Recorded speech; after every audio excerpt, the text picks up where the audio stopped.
সে নবীর পক্ষে থাকার জন্য আমরা শহীদ হয়েছি। আরে মৃত্যু তো হবেই, এইটা কি সবার নসিবে হয়? হ্যাঁ, আবার আল্লাহ যদি বলে কাউকে বাঁচাবো, হযরতে খালিদ বিন ওলীদ নাম শুনেছেন, 120 থেকে 25টা লড়াই করেছে ইসলামের পক্ষে দাঁড়িয়ে।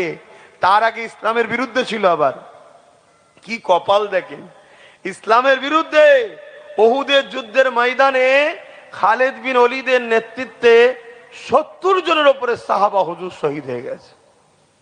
কিন্তু সেই খালিদ বিন ওলীদ উহুদের একটা রণকৌশল দেখে তিনার মধ্যে চেতনা ফিরে এসেছিল, যা আল্লাহ তিনাকে হেদায়েত করে এত সম্মানিত করেছেন, সাইফুল্লাহ, আল্লাহ তরওয়াল লাকাব পেয়েছে। জোরে বলুন সুবহানাল্লাহ।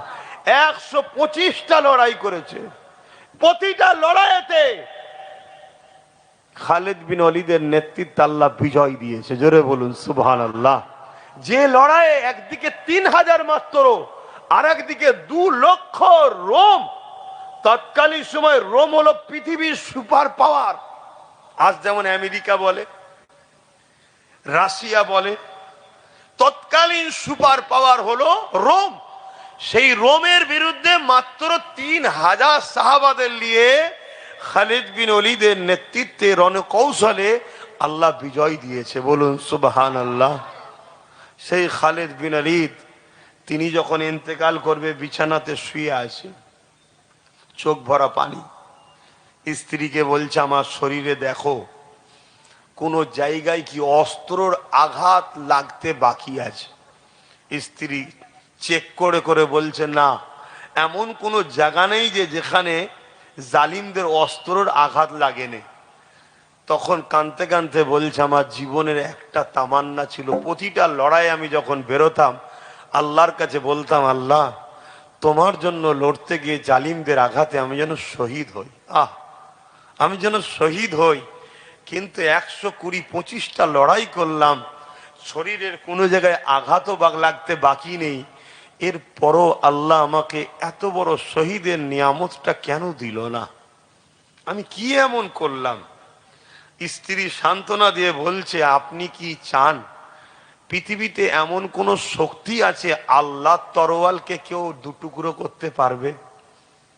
আপনার নাম তো সাইফুল্লাহ, আল্লাহর তরোয়াল, এজন্য আল্লাহ তার তরোয়ালকে হিফাজত করেছে। জোরে বলুন সুবহানাল্লাহ, আরো জোরে বলুন সুবহানাল্লাহ। উনি তখন একটু শান্তি পেলেন যে ঠিক বলেছ, এজন্য আল্লাহ আমার শহীদ হতে দেয়নি। তাহলে আল্লাহ বাঁচাতে পারে না? পারে না। আর আল্লাহ যদি কাউকে লেবে বলে, ঘরে দাদু বেঁচে আছে, নাতি পুতা মরে যায় না, যায় না, তাহলে কিসের জিন্দেগির জন্য এত আশা? মত বারহাক সত্য হবে। কবে হবে? যেদিন তোমার ফিক্সড হয়ে আছে, ওটাকে কেউ চেঞ্জও করতে পারবে না, আর বাড়াতেও পারবে না, কমাতেও পারবে না। তাহলে মতকে কেন ভয় করো? আল্লাহ নবী বললেন, আখরি জামানে আমার উম্মতরা প্রচুর মার খাবে। সাহাবা হুজুররা বললেন, হুজুর সংখ্যা কি তাদের কম হয়ে যাবে? আল্লাহ নবী বললেন, না, সংখ্যা কম হবে না, সংখ্যা অনেক হবে, তারপরেও মার খাবে। সাহাবারা জিজ্ঞেস করল, হুজুর কারণ কি? আল্লাহ নবী বললেন, তারা মওতকে ভয় করবে আল্লাহকে ছেড়ে দিয়ে। তারা মওতের হাত থেকে বাঁচার জন্য দুনিয়ার জালিম অত্যাচারী শাসকদের কাছে মাথা চুপ করে, মুখ বন্ধ করে তাদের দলদাস হয়ে যাবে। আজকে হচ্ছে না হয়নি বলুন? সাধারণ মানুষ তো হচ্ছেই হচ্ছে। ভালো ভালো আলেম উলামা মুফতি বক্তারা জালিমদের কাছে বিক্রি হয়ে যাচ্ছে, সামান্য পদ অর্থ, বা জান্নাত চলে যায়, দরকার নেই বাবা। কিন্তু এই জান যাবার না, যাবার নয়। আজকে জাতির, যে জাতির একজনের নাম শুনলে আজকের দিনও ইসলাম বিদ্বেষীরা থরথর করে কাঁপে, যার নাম হযরতে সালাউদ্দিন আইবি, 9 বছরের বালক, তিনি বলতে লেগেছে, মসজিদ আকসাকে আমি দখল করব। জোরে বলুন সুবহানাল্লাহ। আর আজকে আমাদের কোটি কোটি থাকার পরও হাজার হাজার মুসলমানের সামনে, 70% মুসলমানের সামনে জালিম দাঁড়িয়ে বলে, মসজিদ মাদ্রাসার জন্য এখানে কথা নয়, দিল্লি চলে যাও, একটা মুসলমান কথা বলার নেই। তো এ জাতির উপরে আল্লাহ লানত হওয়া তো দরকার। ফালতু গোল ভর্তি করে কি লাভ যদি ফায়দা না হয়? আপনি রাখবেন? এই আপনি গাছ লিখেছেন, গাছ যদি ফল না দেয় আপনি রাখবেন? আজকে যেখানে আলেম উলামা ইমাম সব দাঁড়িয়ে এবং 70% মুসলমান আলেম উলামা ইমাম, তাদের সামনে এক জালিম ইসলাম বিদ্বেষী সাম্প্রদায়িক কমনাল সন্ত্রাস জাহান্নামের কুকুর, সে বলছে এখানে নয় দিল্লি চলে যাও। আজকে জাতির মুখে কোনো কথা রয়েছে? আর আজকে এত বড় অঘটন ঘটে গেল, আজকের মুসলমানদের মুখে প্রতিবাদ আছে? সেই ধর্মীয় লাইনে কয়েকটা আলেম উলামা প্রতিবাদ করছে, আর রাজনীতির আগিনায় সেই নবী বংশের একটা বাচ্চা সে প্রতিবাদ করছে। বাকি কই? বলুন, আমার কথায় খারাপ লাগছে নাকি? কি জলসা করবেন শুনে? জলসা শুনে কি করবেন? আমার মসজিদ থাকবে না, আমার মাদ্রাসা থাকবে না, আমার কবরস্থান থাকবে, আমার ঈদগাহ থাকবে না, কি করবেন জলসা শুনে? এখনো সময় আছে, আমি আবার বলে যাচ্ছি, এখনো সময় আছে। যে অস্ত্র তোমার হাতে আল্লাহ দিয়েছে, ওই অস্ত্রকে ব্যবহার করে নিজের ক্ষমতা দখল করো, নচেত ওটাকেও কেড়ে নেবে খুব শিগগিরই, ওই ফুটানিটাও মিটিয়ে দেবে খুব শিগগিরই। শুনছো তো নাকি? অসুবিধা হচ্ছে নাকি? ওটাকেও মিটিয়ে নেবে।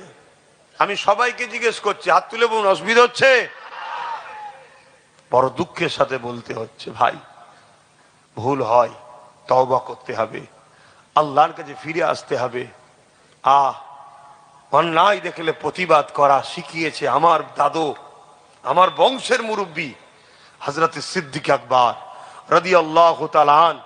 রসুল যেই চলে গেলেন দুনিয়া থেকে, মুসাইলামাতুল কাজ্জাব নামে এক শয়তান মিথ্যুক কাজ্জাব খতমে নবুয়াতের বিরোধী করে বলল আমি নবী। হযরত আবু বকর সিদ্দিক 10,000 সাহাবাদেরকে প্রস্তুত করলেন যে আমরা বুকে তাজা খুন দিতে হয় দেবো, আমার রাসূলুল্লাহর খতমে নবুয়াতের অপমানকে মেনে নেব না। জোরে বলুন সুবহানাল্লাহ। নবীর একটা পাঠ খতমে নবুয়াত, তার বিরোধী করার জন্য 10,00,000 সাহাবা বুকের তাজা খুন দিতে রাজি। আর এখানে নবীর পুরো দিনের ঐতিহ্য, মসজিদ মাদ্রাসা সব মিটিয়ে দেওয়া হচ্ছে। এখনো যদি মুসলমান বলে সেই জালিম ইসলামের দুশ্মনদের সাথে থাকবো, তো এ মুসলমান মনে হয় এর গোড়াতে গন্ডগোল আছে না নাই? আর নাই কি করে এটা হতে পারে? হ্যাঁ, হালকা বয়সে মদ খেয়ে ফেলেছে, হালকা বয়সে গান শুনে ফেলেছে, হালকা বয়সে যাত্রা দেখেছে, হালকা বয়সে সিনেমা দেখেছে, হালকা বয়সে দাড়ি ছেড়েছে, প্যান্ট শার্ট পরেছে, এগুলো গুনাহ করেছে, কিন্তু কোন মুসলমানের বেটা বলতে পারে না মসজিদ মাদ্রাসার ভাঙার যারা দুশ্মন তাদের পক্ষে থাকতে পারে। যদি থাকে তাহলে জানতে হবে রক্তটা মুসলমানের রক্ত নেই, হয়তো চাষ হয়েছে আমার ঘরে, বাপ ছিল বাইরে, অন্যজন চাষ করে দিয়েছে, এটা ছাড়া অন্য কিছু হতে পারে না। ভাষা করা লাগতে পারে, দিনের স্বার্থে বলতে হবে, দিনের স্বার্থে বলতে হবে। আজকে চলে যাও রোমে, এই কি বলে স্পেনে, এই কথা আপনাদের এলাকাতেও বলি, 800 বছর মুসলমান রাজত্ব করেছিল। এই 2 নম্বর গাদ্দার মুসলমানদের জন্য আজকে সেখানে যত বড় বড় সিনেমা হল, অফিস, আদালত, সব মসজিদ মাদ্রাসা ছিল, সেগুলো সব দখল হয়ে গেছে এই মুসলিমদের মধ্যে একদল গাদ্দার থাকার জন্য। আজকে দেখো না, যে কটা মুসলিম নেতা আছে তার মধ্যে তো একজন নাম করা নামি দামি একটা মৌলানাও মানুষ রয়েছে। এই সুযোগে তো তা উচিত ছিল তার যে তোর দলকে ঝেঁটা মারি, তোর দলের সাথে থাকবো না আমি, আমার মসজিদ মাদ্রাসার দুশ্মনদের সাথ দিলি তুই, দূর হয়ে যা বলে বেরিয়ে আসা দরকার ছিল না? ছিল না? এই মুহূর্তে বেরোলে সে বিগতে যা ভুল করেছিল লোক সব ভুলে গিয়ে তোকে আবার বুকে করে লিয়ে বলতো চল একসাথে লড়াই হবে। কিন্তু না, হারামখোর গাদ্দার হারাম খেয়ে খেয়ে এমন জায়গায় চলে গেছে, মদের বিলে পর্যন্ত সই করে বসে আছে। হ্যাঁ, আমি বড় শখ করে আমার পেটে সই করে লিখেছি, একটা চিঠি দিয়েছিলাম, ভাবলাম মুসলমান ভালো ঘরের ছেলে মৌলানা হয়তো দাদা হুজুরের নামে একটা লাইব্রেরি করে দেবে, দিয়েছিলাম। গাদ্দার গুলোকে চেনো? আরে এই গাদ্দার গুলো যুগে যুগে যখন আমি 8 বছর ধরে চিল্লাচ্ছি, এরা জাতির কাছে আমার বিরুদ্ধে সমালোচনা করেছে না করেনি? ছোট্ট বড় কথা বলে জাতিকে আমার থেকে দূরে রেখেছে। যদি আজ 8 বছর এরা আমার বিরোধী না করতো, এতদিন এমন একটা ঐক্য তৈরি করে ফেলতাম আলহামদুলিল্লাহ। যে কোনো দিন, যে কোনো টাইমে, যে কোনো সময় যাকে খুশি তুলতাম, যাকে খুশি ফেলে দিতে পারতাম। কিন্তু এখনো সময় আছে না? বলুন আছে না? আপনারা ভাববেন না পরিবর্তন হবেন না? হযরত আবু বকর সিদ্দিকের কথা বলছিলাম, তিনি খতমে নবুয়াতের পক্ষে দাঁড়িয়ে মুসাইলামাতুল কাজ্জাবের বিরুদ্ধে 10,000 সাহাবাদের নিয়ে চলে গেলেন। হুজুর আমার বক্তব্য দিতে লাগলেন, এ নবী অনুসারীরা, এ নবী সাহাবারা, আমাদের জীবন আগে না রাসূলুল্লাহ আগে? এখন যদি আমি আপনাদের জিজ্ঞাসা করি আমাদের জান আগে না আল্লাহ রাসূল আগে, উত্তর কি দেবেন? রাসূল আগে। কেন? এটা যদি আগে না হয় ঈমান তো থাকবে না, তাই তো নাকি? জানের থেকে বেশি ভালোবাসে এটা তো ঈমান। এ নওজওয়ানেরা, কিন্তু আমি বিশ্বাস করি আপনারা যারা বলছেন নবী আমাদের জানের থেকেও আগে, এটা সত্যই বলছে আপনারা। কিন্তু সেই দিনে সাহাবারাও বলেছিল আমাদের জানের থেকে নবী আগে। সাহাবাদের হযরত আবু বকর সিদ্দিক বললেন, দেখো সাহাবারা ইসলাম জুলুম করতে শেখায়নি, আমি তাদের কাছে যাব, তাদের সঙ্গে পরামর্শ করব, মুসাইলামাতুল কাজ্জাবকে বুঝাবো, এ মুসাইলামাতুল কাজ্জাব এমন করে তুমি খতমে নবুয়াতের বিরোধী করছো কেন? আল্লাহ কোরআনে যেখানে বলেছে ওয়ালাকিন রাসূলুল্লাহ ওয়া খাতামান নবী, সেই জায়গাতে কেন তুমি নতুন করে ফিতনা তৈরি করলে? তাই আমি তাকে বুঝাবো, সে যদি বুঝে গিয়ে পরিবর্তন হয়ে যায়, ভাই আমরা কিন্তু লড়াই করব না, আমরা লড়াইয়ের পক্ষে নয়। কিন্তু সে যদি না মেনে আমাদের রাসূলের বিরুদ্ধে চারণ করে, তাহলে বুকের তাজা খুন দিতে হলো দেবো, মুসাইলামাতুল কাজ্জাবের বিরুদ্ধে লড়বো, রাসূলুল্লাহ খতমে নবুয়াতের ঝান্ডাকে তুলে ধরবো।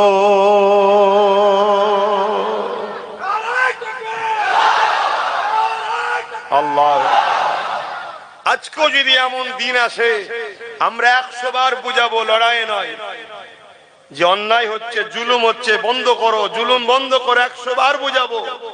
যদি না বুঝতে চায় জীবন দিয়ে হলো ইসলামের ঝান্ডাকে উঁচু করে ধরবো না, ধরবো না। হাত তুলে সাক্ষী দেন আলহামদুলিল্লাহ, এই হাত সত্য, আমিও বিশ্বাস করি, এই হাত মিথ্যা নয়। কিন্তু একটা জায়গায় পার্থক্য হচ্ছে, একটু আগে চলুন বলছি।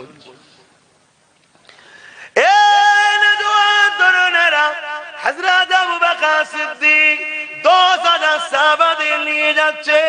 কেন 10,000 সাহাবাদের নিয়ে গেলেন? কেন? মুসাইলামাতুল কাজ্জাব ইসলাম বিদ্বেষ রাষ্ট্রগুণের সহযোগিতায় 90,000 সৈন্য নিয়ে বসে রয়েছে। ইসলামের বিদ্বেষী রাষ্ট্রগুণ এমন করে মুসাইলামাতুল কাজ্জাবকে 90,000 সৈন্য দিয়েছে, অস্ত্র দিয়েছে, এবং তার দ্বারা ইসলামের বিরোধী করাচ্ছে। এ যুবকেরা, যেমন বিগত দিন কোন এক চরিত্রহীন নারী মহিলা আমার দেশে এসে ইসলামের বিরুদ্ধে বলছিল, হুকুমত তাদেরকে প্রোটেকশন দিচ্ছে, হুকুমত তাদেরকে সহযোগিতা করছে, এ থেকে বুঝে নিতে হবে হুকুমত আমার নবীর বিরুদ্ধে। এই জন্য ইসলামের বিরুদ্ধে যে বলে হুকুমত তাকে বডিগার্ড দেয়, আর ইসলামের পক্ষে যে বলে কারো বিরোধী না করো, শুধু যদি নিজের ধর্মের পক্ষে দাঁড়িয়ে কথা বলে তাকে হুকুমত বন্দী করে, জুলুম করে। এ থেকে বুঝে নেওয়া দরকার এ হুকুমত আমাদের নয়। যেমন কিছুদিন আগে এই বাংলার জমিনে যখন ওয়াকাফে আন্দোলন করতে যারা নেমেছিল, হুকুমত তাদেরকে কেস দিয়েছিল, জেল দিয়েছিল। তাদের মধ্যে থেকে একজন সিদ্দিক আকবরের খুন, নবী বংশের আওলাদ পীরজাদা নওশাদ সিদ্দিকীকেও জেল দিয়েছিল। বুঝেলিয়া সেদিনই দরকার ছিল এ হুকুমত আমার রাসূলের দ্বীনের পক্ষে নয়, এ দেখাচ্ছে হাতির দাঁত আলাদা, চিবাবার দাঁত আলাদা। এ সুযোগে রয়েছে, ঠিক সময় আমাদের ডুবিয়ে দিয়ে আজকে ডুবিয়ে দিল না। এখন আবার চিটিংবাজি করতে বেরিয়েছে, আবার নতুন করে বুঝাচ্ছে চিটিংবাজি। শুনছেন তো নাকি? কিন্তু জীবনে কখনো ওই লোকগুলোকে মাফ করতে না যে লোক দুমুখ হয়। যে লোক দুমুখ হয় তাকে মাফ করতে নাই এক, যে লোক বিশ্বাসঘাতক হয় তাকে কোনোদিন মাফ করতে নাই। ইসলামও বলেছে বিশ্বাসঘাতকের মাফ নাই। এবারে আপনারা যদি মাফ করেন, আপনাদের কবর আপনারা নিজেরাই খুঁড়বেন। আবার কি, আমি আবার বলছি, দুদিক দিয়ে আমরা মার খাবো। এক আল্লাহর ঘরের জন্য মার খেতে হবে আমাদেরকে, তার ঘর সে বাঁচাবে, আমাদের পরীক্ষা নিচ্ছে। মনে আছে একবার ফিল্ম বাড়িয়েছিল আমেরিকা, ইনোসেন্স অফ মুসলিম, মনে পড়ছে কি? এটা ছিল আল্লাহর পরীক্ষা আমাদের জন্য। যারা ফিল্ম বার করেছে আল্লাহ তাদেরকে মিটিয়ে দিয়েছে না দেয়নি? সিনেমা হলটা ধ্বংস করেছে না করেনি? সেই কজনের ফাঁসি হয়েছে না হয়নি? তা ফিল্মটা বার করার আগে হলে তো হলো, ব্রেনটা আল্লাহ যদি খারাপ করে দিত মিটিত না? না, যদি ওই ফিল্মটা না হতো লক্ষ কোটি মোমেন মুসলমানের ইমানের পরীক্ষা নেবে কি করে? এটা সিস্টেম তো, প্রক্রিয়া। এইগুলো দিয়ে আল্লাহ আমাদের ইমানের পরীক্ষা নেয়। আজকে আমাদের ইমানের পরীক্ষা শুরু হয়েছে যে বান্দা তোর জমির জন্য তো ঝগড়া করিস, তোর জায়গার জন্য ঝগড়া করি, চাকরি বাকরির জন্য ঝগড়া করি। এবার আমার মসজিদ মাদ্রাসার দুশ্মনী করছে, তোরা কি করিস দেখবো। কথা মাথায় ঢুকছে?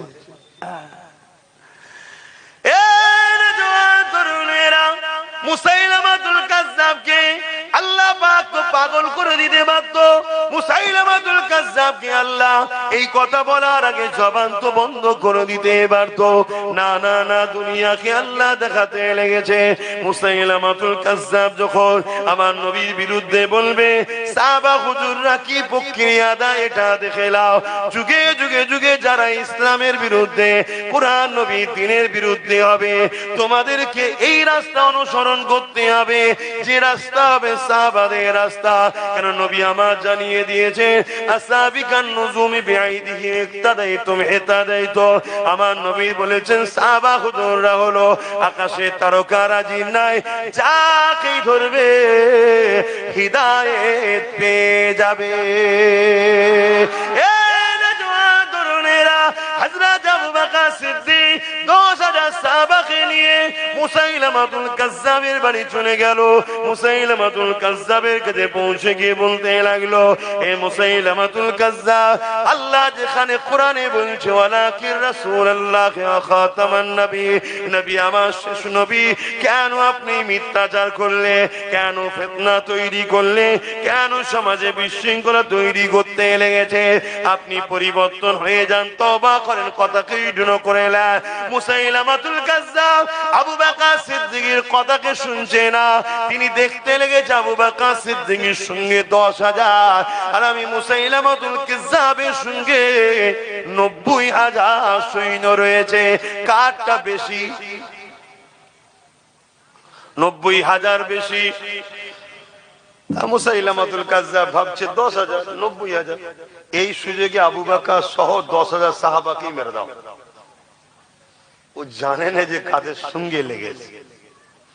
এই 10,000-এর কাছে একটা পাওয়ার ছিল, সেই পাওয়ারটার নাম কি? জোরে বলুন। ঈমানটা কি? নবীকে জানের থেকে বেশি ভালোবাসা। আপনাদের কাছে আছে তো? যদি থাকে ইনশাআল্লাহ বিজয় আল্লাহ আপনাদের দ্বারাই করাবে। জোরে বলুন সুবহানাল্লাহ। আপনি নিজেকে চিনতে পারছেন না, কিন্তু আপনার দ্বারা আল্লাহ করিয়ে নেবে, দেখবেন। কিন্তু আজকে এই সমস্যাটা হচ্ছে, এর পিছনে একটাই কারণ, সেদিন 10,000 ইমানদার ছিল, আজকে 10,000 যদি এক জায়গায় জড়ো হয়, ওর মধ্যে 5,000 গাদ্দার মুনাফিক আছে। ঠিক জায়গায় যে গুলিয়ে দিচ্ছে, এই কি হবে বল দেখি, যদি উল্টো কিছু হয়ে যায় কি হয়, বাঁচতে পারবো তো? এই যে মানুষের মধ্যে দ্বিধাদ্বন্দ্ব বেঁধিয়ে দেওয়া, যেটাকে বলা হয় মুনাফিকি। এজন্য রসুল বলেছেন লড়াইয়ের ময়দানে যায়নি যে প্রথম থেকে, তার কাঁদাকাঁদি তবু আল্লাহ কবুল করবে, কিন্তু যে লড়াইয়ের ময়দানে গিয়ে ফিরে আসে আল্লাহ তার তওবাকে আর কবুল করে না। শুনছেন তো? যেমন উহুদের ময়দানে মোট 1000 লোক নিয়ে নবী যাচ্ছে। কত কত সংখ্যা বলুন? 1000। এসব ইতিহাসগুলো জানবেন। এগুলো সব মাদ্রাসায় পড়ানো বন্ধ হয়ে গেছে। কেন? মাদ্রাসা সরকারের টাকায় চলে তো। সরকার বলেছে ওসব কিতাবুল মাকাজি টাকাজি পড়াবে না। আর আকসার খারিজি মাদ্রাসা তো পড়ানো বন্ধ হয়ে গেছে। খারিজি মাদ্রাসায় ডাইরেক্ট সরকারের টাকা না চললেও রাত্রিতে সরকারের লরি ঢোকে, আলু ঢোকে, পটল ঢোকে, চাল ঢোকে, মালপানি ঢোকে। এই কথা বুঝছেন তো? আমি এই জন্য খারাপ ভাই, আমাকে কেউ দেখতে পারে না, এই সব কারণে। দুনিয়া না দেখে, না দেখুক গে যাক, আল্লাহ রসুলের জন্য হক কথা বলতে হবে তো নাকি? তাতে কি রেজাল্ট, কি রেজাল্ট, কি ফয়সালা? ওটা জমিনে হয় না, ওটা আসমানে হয়। আমার কি হবে আগে, ওটা জমিনে ফয়সালা হবে না, ওটা কোনো কোর্ট কাছারি আদালতে হয় না, ওটা ওইখানে হয়, আসমানে হয়। আল্লাহর আরশে ওটা সেটিং হয়। আব্বাস সিদ্দিকীর তকদিরে কি হবে, কথা বুঝে আসছে তো নাকি? অতএব দুনিয়ার কাউকে খুশি করে লাভ নেই, আমাকে খুশি তাকে করতে হবে যিনি দুটো হাত দিয়েছে, জবানে কথা দিয়েছে, যিনি আমার কথা শুনে আমি আসবো, হজ করব। এই এতগুলো লোককে যিনি জড়ো করিয়েছেন তিনি কে? এই দেখেন মুরব্বী বাপ গুণ, আমার দাদুর বয়সের লোক, নানার বয়সের লোককেও জড়ো করিয়েছেন কে? না ও ছোট মতো হুজুর, বড় হুজুর এলে নাই মুরব্বীরা আসতো, চলো বাবা বুজুর্গ লোক এসে, সেটা পচকে মতো ছোট মতো ছেলে এসছে, তারপরও মুরব্বী বাপ গুলোকে কে জড়ো করিয়ে? আবার দেখুন বাচ্চা গুলো জড়ো হয়েছে, কিছু কি বোঝে এখন? তারপরও চলো যে এসে বসে আছে। সবচেয়ে বড় বিষয় হলো যাদেরকে খেলোয়াড়রাও 50 ওভার খেলা বসিয়ে দেখাতে পারছে না, যাদেরকে সিনেমা হলও 2 ঘন্টা ধরে ধরে রাখতে পারছে না লোক, যে যুব সমাজ এত মন যাদের চনমন এক জায়গায় বেশিক্ষণ বসার ছেলেরা নয়, তাদেরকেও ঘন্টা ঘন্টা দাঁড় করিয়ে বসিয়ে রাখে যিনি, তিনি কে? এদেরকে আনা অত সহজ ব্যাপার নয়। এই যে খদ্দের গুলো, যুবক গুলো বসে আছে, ওরে সর্বনাশ, এদের সব সময় পিছনে হাড় আছে, বাঁদর লাপাই শুধু এখানে। খারাপ লিখছো না তো, আমি অন্য জিনিস বুঝাচ্ছি। মানে এত মন চঞ্চল, সিনেমা হল গুলো বন্ধ হয়ে যাচ্ছে, হচ্ছে না হয়নি? তার মানে কিরা যায়নি আর ধর কে 2 ঘন্টা বসে থাকে বলতে কি? 50 ওভারের খেলা বন্ধ হয়ে 50-20 হয়ে গেছে। কেন? কে 50 ওভার দেখবে বলতে কি? তার মানে এত মন চঞ্চল হয়ে গেছে, এত ছটফট করছে, লাফালাফি করছে। সেই ছেলেগুলোকেও আল্লাহ শুকর করে বলছি, আব্বাস সিদ্দিকী যেখানে যায় আমার আল্লাহ হাজার হাজার যুবককে ঘন্টার পর ঘন্টা বসিয়ে রাখে। বলুন মারহাবা, বলুন আল্লাহু আকবার, আল্লাহু আকবার। তাহলে এইটা যিনি করছে, আমি কথা তো তার জন্য বলবো রে বাবা, আমি অন্য কারোর জন্য বলবো নাকি? এবারে তার জন্য বলতে গেলে ফেরাউন তো নারাজ হবে, মুসা নবীর উপর নারাজ হয়েছে না হয়নি? বনি ইসরাইলের উপর নারাজ হয়েছে না হয়নি? তার কথা বলতে গেলে ইব্রাহিম নবীর উপরে নমরুদ নারাজ হয়েছে না হয়নি? ইব্রাহিম নবীর উম্মতদের উপর নারাজ হয়েছে না হয়নি? তার কথা বলতে গেলে ইমাম হোসেন পাকের উপরে এজিদ নারাজ হয়েছে না হয়নি? তার কথা বলার জন্য গরিবের নওয়াজের উপরে তৎকালীন জালিম শাসকরা নারাজ হয়েছে না হয়নি? তার কথা বলতে যাওয়ার জন্য ইমামে আজম আবু হানিফা হুজুরের উপর নারাজ হয়েছে না হয় না? ইমাম সুফিয়ান সাউরির উপর নারাজ হয়েছে না হয় না? ইমাম বুখারীকে নিজের এলাকা ছেড়ে চলে যেতে হয়েছে। এসব ইতিহাস জানেন? ইমাম মালিক হুজুরকে বেতের আঘাত দিত, বেতের আঘাত, সে জাতা বেত নয়, যেখানটা মারবে চামড়াটা উঠে আসবে। আহ আল্লাহ আল্লাহ আল্লাহ, এই আল্লাহর কথা, হক আল্লাহর কথা মানে মানবতার কথা, ইনসাফের কথা, ইনসানিয়াতের কথা, মনুষ্য জাতিকে বাঁচাবার কথা। আরে নামাজ তো ব্যক্তি জীবনের ইবাদত, আমি নামাজ পড়বো আমার লাভ, কথা বুঝে আসছে না? নাই কিন্তু মসজিদে দাঁড়িয়ে জুম্মায় যে খুতবাটা ইমাম দিচ্ছে, মানবতার কথা বলছে, ইনসাফের কথা বলছে, এ বাবা মানুষকে ভালোবাসো, গরিবকে খানা খাওয়া, এটা কি ইসলাম নয়? তো গরিব যদি না হয় তাহলে গোলাম হবে কি করে? সরকার বানাচ্ছে গরিব আর ইসলাম বলছে খানা খাওয়াও, তুমি খাইয়ে দিচ্ছ, তাহলে গরিব থাকবে কোথায়? এজন্য তোমাকে মিটাতে হবে। বুঝে আসছে ইসলামের উপরে রাগটা কেন? তো ভাইরা আমার, মুসাইলামাতুল কাজ্জাবের বিরুদ্ধে হযরত আবু বকর সিদ্দিক যখন বুঝাতে লাগলেন, তাকে পরামর্শ করছে, তুমি এটা করছো কেন, ফিরে আসো, পরিবর্তন হও। মুসাইলামাতুল কাজ্জাব দেখছে আবু বকরের দিকে 10,000, আমার দিকে 90,000, এই সুযোগ ছাড়া যাবে না। আজকেও অনেকে দেখছে, খুব মন দিয়ে বুঝবেন, আজকেও অনেকে দেখছে। পুরো দেশ আমার হাতে, মিলিটারি আমার, স্বরাষ্ট্র দপ্তর আমার, সব জায়গা আমার, অঙ্গরাজ্যগুলো যারা আছে তারাও আমার। কি আমার নয়? ইনি উনার নয়? তো এই সুযোগ মুসলমানকে শেষ করে দে। ওদের না কোনো ক্ষমতা আছে না কিছু আছে, এই সুযোগে ঝেড়ে দেয়। শুনছেন? কিন্তু জানেন আল্লাহ প্রথম চিটেগুলোকে পরিষ্কার করে দেবে, এটা ঠিক কথা, অস্বীকার করা যাবে না। কিন্তু তারপরে যে কটা ইমানদার সলিড থাকবে, ওই কটার নেতৃত্বে এদের যে কি দশা আল্লাহ করবে, সব ইতিহাসে আমার নবী বলে গেছে। শুনছেন তো? কোনো টেনশনের নেই তো, কোনো টেনশন নেই। আমি একটা জিনিস বুঝি, এ জানটা দিয়েছে কে, এটা আমি আল্লাহকে দেবো না। যদি কেউ বলে রাখতে পারবেন, জোরে বলুন, কারা আল্লাহর খুশির জন্য দিতে পারবেন, হাত তুলুন। মারহাবা, নারে তাকবীর, নারে তাকবীর। এটাই তো আল্লাহ দেখতে চাইছে, যে জান দিলাম আমি। তুই যদি বলিস দেবো না, ওই আমেরিকার প্রেসিডেন্ট যে ছিল তারও জান কেড়ে নিয়েছে। কি কাউকে বাদ দিইনি, ফেরাউন, নমরুদ, পৃথিবীর রাজা ছিল, বাদ দিছে নাকি? তাহলে জান তো আমি লবো। কিন্তু কেউ যদি খুশিতে আমার রাস্তায় দেয়, তারটাও আমি লবো, কিন্তু তাকে নিয়ে গিয়ে আমি জান্নাতে রাখবো। জোরে বলুন সুবহানাল্লাহ। এবারে আপনার ব্যাপার, এটা আমার ডিউটি ছিল, বলে দিচ্ছে আপনাকে। আপনি কি করবেন এটা আপনার ব্যক্তিগত ব্যাপার, আমাদের জন্য যেতে হবে না, আপনাদের ডিউটি আছে। যান, এখানে ওয়াজ করলে মসজিদ অসুবিধা হবে না তো? হ্যাঁ ঠিক আছে, হ্যাঁ হ্যাঁ ঠিক আছে। তো ভাইরা আমার, কেন আমার একটু দেরি হয়ে গেছে আসতে, কি করব, গাড়ি ঘোড়ার ব্যাপার, গাড়ি ঘোড়া। হযরতে হযরতে আবু বকর সিদ্দিক যখন এই কথা বললেন, মুসাইলামাতুল কাজ্জাব কথা না শুনে ইশারা করলো যে এই সুযোগে 10,000 কে মেরে দাও।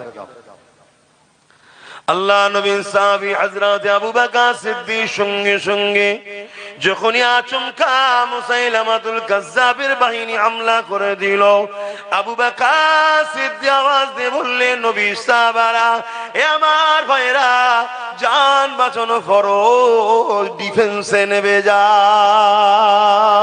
এ নওজোয়ান তরুণেরা, 10,000 সাহাবা 90,000-এর মোকাবেলায় ডিফেন্সে নেমে গেছে।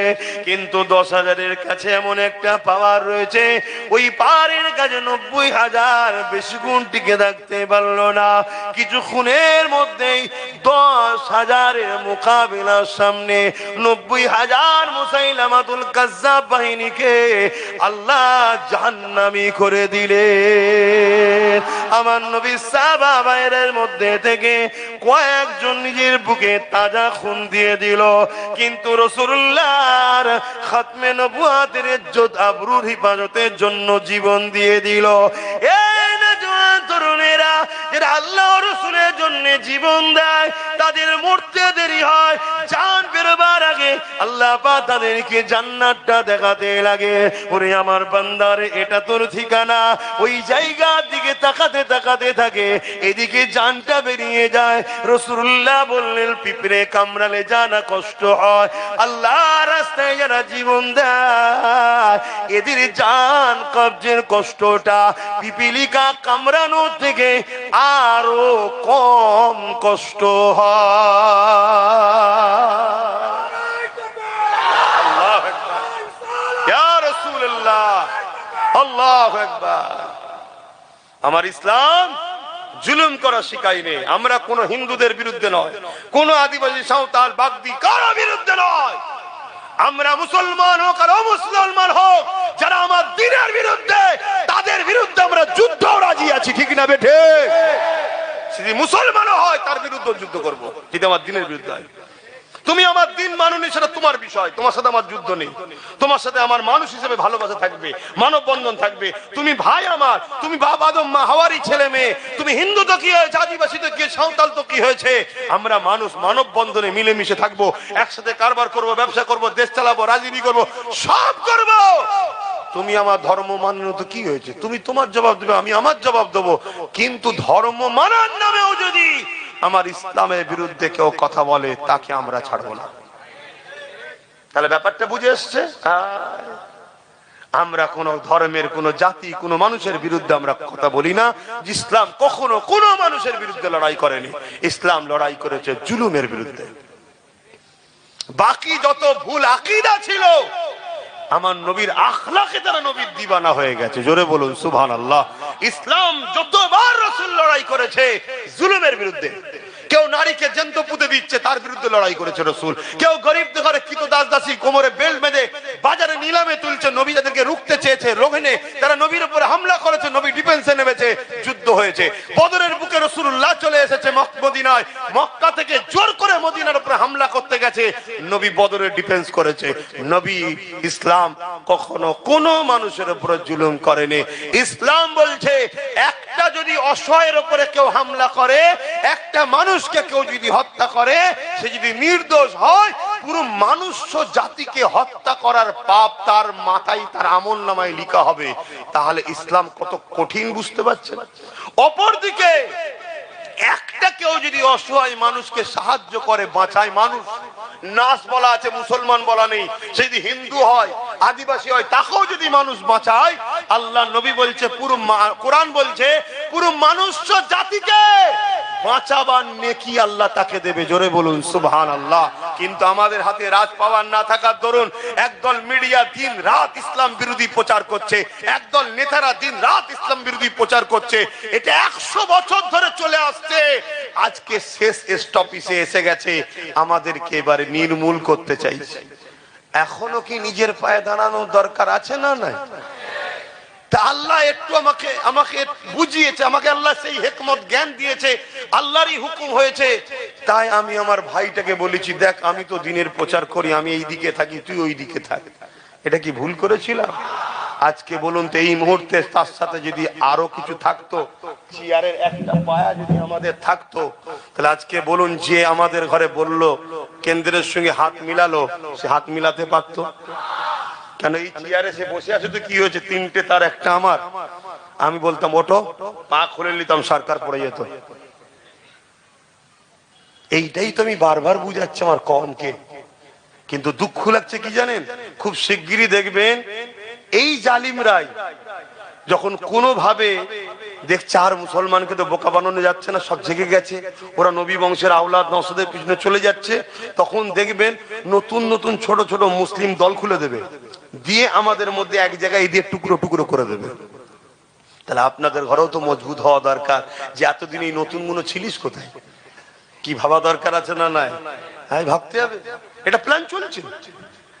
আল্লাহর পাকের হুকুম একটু আগে থেকে অনেক কিছু, আল্লাহ সব কথা বলা যায় না, কিছু কিছু ইশারায় বুঝে যায়, আর সেইগুলো দেখি পরিবর্তে যখন বলে ফেলি পরে হয়েও যায়। কিন্তু সবটাই কার হুকুমে হচ্ছে? আল্লাহর হুকুমে। কথা মনে থাকবে, এটা আমার কোনো কৃতিত্ব নয় ভাই, আমি ছোটখাটো মানুষ, গুনাহগার মানুষ, আপনাদের পীরের আওলাদ, আপনাদের পীর ভাই আপনি। তাই আপনাকে আমি বুঝাতে চাইছি, বাঁচাতে চাইছি। যে জায়গা দিয়ে সে আমাকে হত্যা করছে, যে পাওয়ার দিয়ে আমার দিনকে মিটাতে চাইছে, ওই পাওয়ার আমাকে দখল করতে হবে, নচেত বাপ আর ফিরিয়ে আনা সম্ভব নয়। রাস্তায় নামবেন, কেস দেবে, পিটবে, সব তাদের হাতে। কথা বুঝে আস, এগুলো মাথায় রাখুন। তাহলে অন্যায় দেখলে কি করতে হয়, সাহাবা হুজুররা শিখিয়েছে না শিখায়নি? হ্যাঁ, এটা মাথায় রাখতে হবে। তো সেই সাহাবা হুজুর সিদ্দিক আকবরী ঘরের ছেলে, আজকে তারাও তো অন্যায় দেখলে লড়াই করবে, কি করবে না? করবে না। তাই তো মসজিদকে বাঁচাবার জন্য আমার ছোট ভাই সুপ্রিম কোর্টে পর্যন্ত কেসও করেছে। অনেক হয়তো ভাবতে পারে যে আপনি বড় হয়ে ছোটর কথা বলছেন কেন, না ছোট বড়র ব্যাপার নয়। আমি যখন ওই কাজ করতে পারিনি, ও যখন করছে আমার উচিত ও সাথ দেওয়া। কেন আমি হুজুর মানুষ পাচ্ছি না, ইনি ইমাম মানুষ পাচ্ছে না, উনি মৌলানা মানুষ পাচ্ছে না, উনি মুদাররিস মানুষ পাচ্ছে না। কেউ যখন একজন মসজিদ বাঁচাবার চেষ্টা করছে, উচিত সবার তার পিছনে গিয়ে দাঁড়ানো। এই জন্য বুঝাচ্ছি। অসুবিধা হচ্ছে না? জলসাই বলছি বলে অসুবিধা হচ্ছে না? অসুবিধা করার ব্যাপার নেই তো। যদি রাজনীতির নেতারা রাজনীতি ছেড়ে দিয়ে ধর্ম মিটাতে নেমে যায়, তো ধর্মগুরুদের উচিত রাজনীতি দখল করার জন্য আগাতে হবে, ঠিক না বেটে?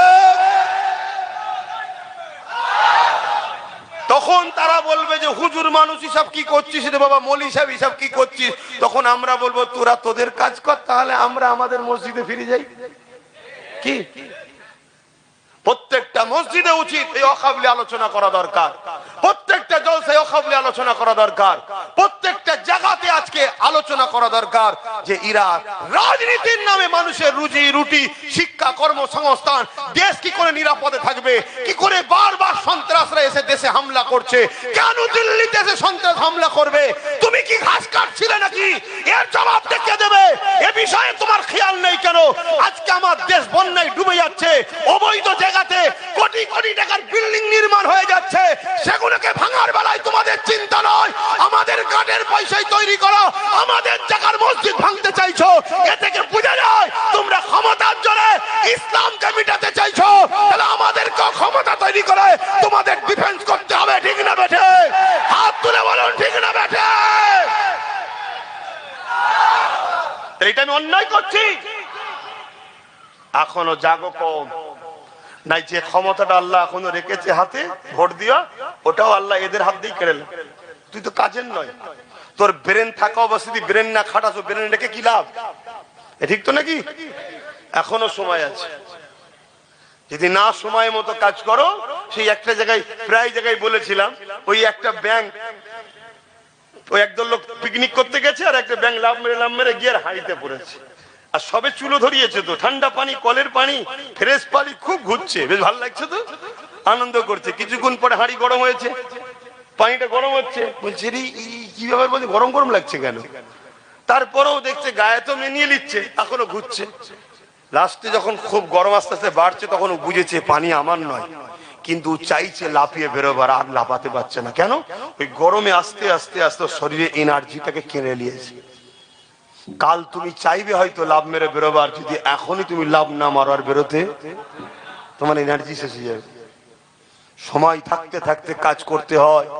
আমরা ছোটবেলায় শুনেছিলাম, ওই কি বলে, খাদ্য সংগ্রহ করতো পিপিলিকার একটা কি যেন বলে, ফড়িং, হ্যাঁ, খাদ্য সংগ্রহ করতো শীত আসার আগে, কেন সব গাছপালা সব হয়ে যাবে, আরে বরফ পড়ে যাবে। ও ফড়িং কোনো গুরুত্ব দেয় না, উড়ে ঘুরে ঘুরে ঘুরে ঘুরে বেড়াচ্ছিল, কিন্তু লাস্টে দেখা যাচ্ছে ফড়িং এক জায়গায় চিৎ বাঁধে পড়ে আছে। তা সবকিছু টাইম আছে, ঠিক না? ঠিক গো, টাইমটা বোঝো।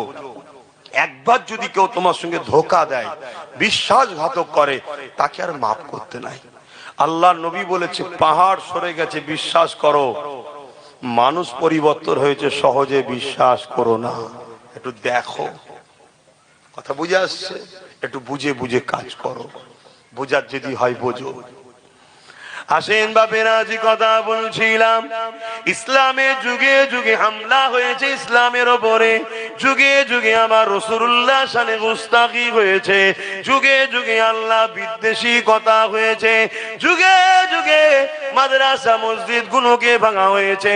তাদের মধ্যে থেকে একটা হলো চেঙ্গিস খান, যে বাগদাদের উপরে হামলা করে দিয়েছিল, বাগদাদের মাদ্রাসা গুলোকে পুড়িয়ে দিয়েছিল, বাগদাদের লাইব্রেরি গুলোতে পুড়িয়ে দিয়ে হাজার লাখো কিতাবকে জ্বালিয়ে দিয়েছিল, বাগদাদের মুসলমানদেরকে কতল করেছিল, এত মার মেরেছিল। মুসলমানদের রক্তেতে দাজিলা বলে একটা নদী আছে, ওই নদীর পানিটা লাল হয়ে গিয়েছিল। 1 লক্ষর উপরে উলামাদেরকে মেরেছিল। এ আমার ইমাম ভাইরা, এ আমার উলামা ভাইরা, মনে করছেন আমাকে তো বেশ মাইনে দিচ্ছে, আমাকে তো বেশ ভালোই সাথে রেখেছে।